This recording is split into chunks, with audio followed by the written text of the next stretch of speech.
కళ్ళని పునాది చేసి ఎదగాలని, తరిమే వాళ్ళని హితులుగా తలచి ముందుకెళ్ళాలని,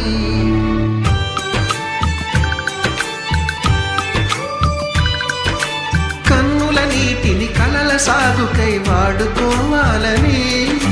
కాచే నిప్పుని ప్రమిదగా మలచి కాంతి పంచాలని, గుండెతో ధైర్యం చెప్పెను, చూపుతో మార్గం చెప్పెను, అడుగుతో గమ్యం చెప్పెను, నేనున్నానని